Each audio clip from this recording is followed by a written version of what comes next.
his personal involvement and giving me initial introduction to World Economic Forum a few years back when I was relatively less known. And here I was in this breakfast audience a few years back, and I was just thinking about this transformation, what has happened. Ikram Sahib has been very generous to me in personal capacity. He has always introduced me to different forums, and I've always benefited from his advices and suggestions. So thank you so much, sir.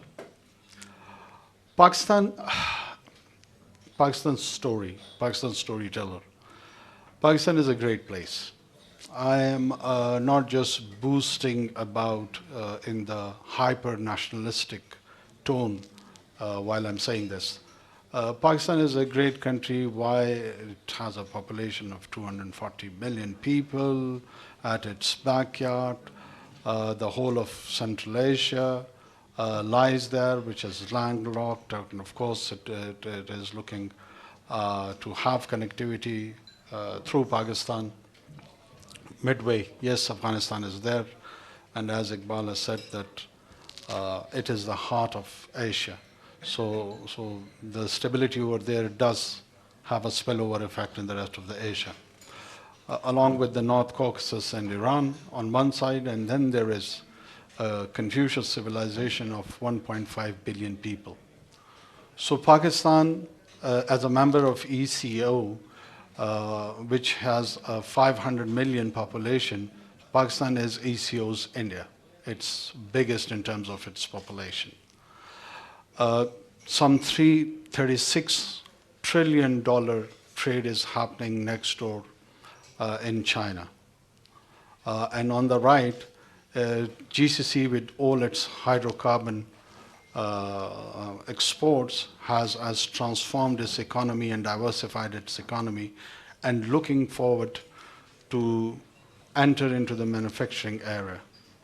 So what do they lack? They do have capital. The banks are filled with the money, but they don't know where to put it. As there is a demographic disadvantage. So they have two options: either import the population to their own countries, or take the capital to the framework where the right kind of environment is available, the labor, cheap energy, and so on and so forth. Either they import population from India, Bangladesh, or Pakistan, which has, of course, political implications for the Arabian Peninsula. So the preference probably would be that the capital would flow to those countries.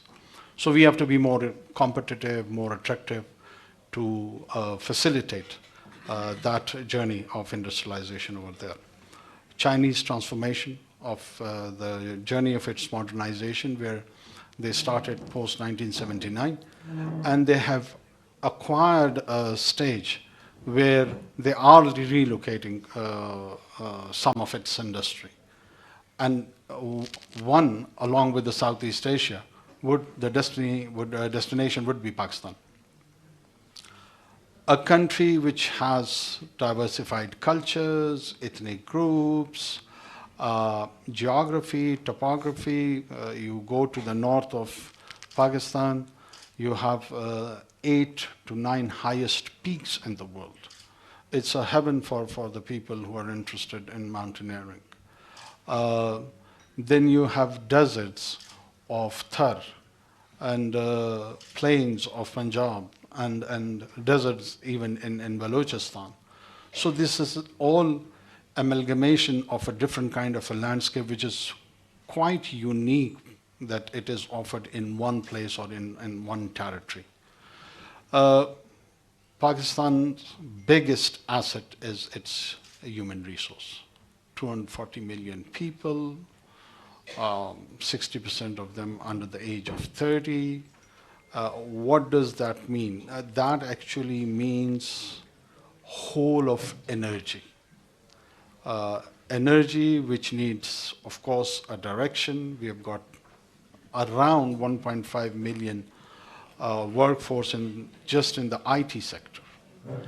We've been working on its international accreditation also, that a year at least we should produce about 50,000 graduates who would be internationally accredited.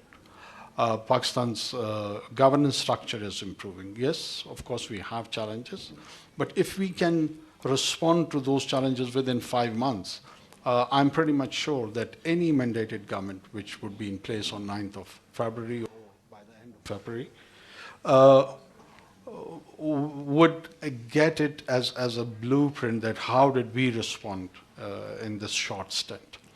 And I'm quite sanguine about that, that people are feeling a deep sense of positivity. We brought improvement, and there was a revamp of the taxation structure. The entire structural changes are happening over there, that how do we collect our taxes.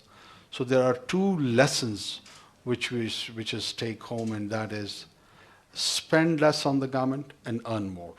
So effective government, smart government, less government. And we are partners in the business, in the private sector. We have our own stake with the private sector.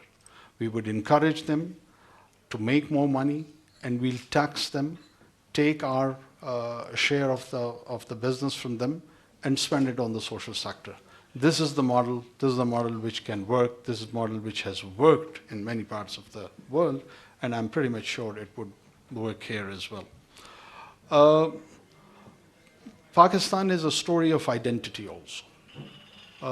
We've been viewed as our journey started probably in 14th August 1947, or to some who have studied Pakistan studies at school, the entry of Muhammad bin Qasim from the Arabian Peninsula is at times referred as a starting point of that identity. I would take it a bit further. I come from Balochistan, where the Mehergarh civilization initiated, and they were the one who provided the early inhabitant to Indus civilization.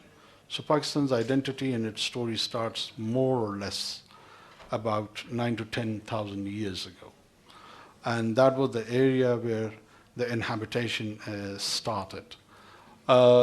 This identity process, the collective memory of Pakistan, it has so many languages as part of